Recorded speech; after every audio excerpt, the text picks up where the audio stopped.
let's talk about the third type of loop, the loop time block. Okay, so we had our unlimited loop. We're going to change that again. And this time we're going to change that to loop for a certain amount of time. And we're going to set that time to be 4 seconds. So I just typed a 4 in there. So now I've got something for you to think about. We have 3 seconds worth of dance inside our loop, and we've set the loop time to be 4 seconds. So I've got a question for you. How long will our dance last? Will it stop after 4 seconds, since our loop time is 4 seconds? Or will it let 2 full cycles of the dance run through and stop at 6 seconds? Think about this for a minute. The one tip I'll give you is that you trace time loops exactly the same way you trace count and forever loops. If you want, pause this video here for a moment before continuing. This dance should last for 6 seconds. Because the only time you can leave a loop is at the exit, when it determines whether it should exit or do it again. Let's trace this loop so you can see what I mean. We begin, as always, with the sound block saying hello.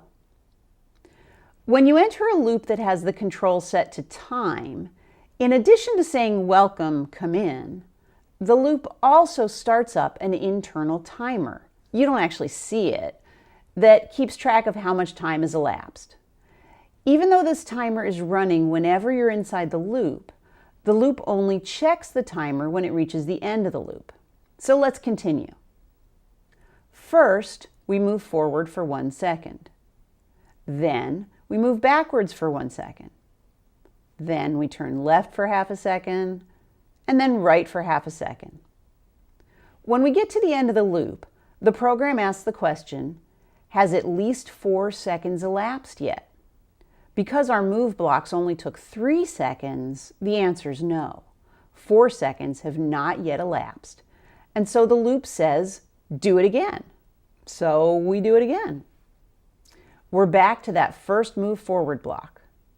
When we finish this move forward block, 4 seconds have elapsed. But we still keep going because the time elapsed is only checked at the end of the loop. So we move backwards for 1 second and continue. When we complete the move backwards block, 5 seconds have elapsed.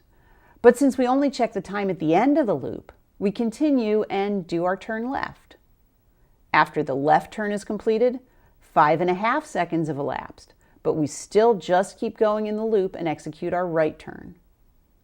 When we get to the end of the loop, the program asks the question, have at least 4 seconds elapsed yet? At this point, 6 seconds have elapsed. Since that's more than 4 seconds, the loop says, time to exit, and we continue forward onto the sound block. The timer was part of the loop, so when we leave the loop, the timer disappears. Now the EV3 says goodbye.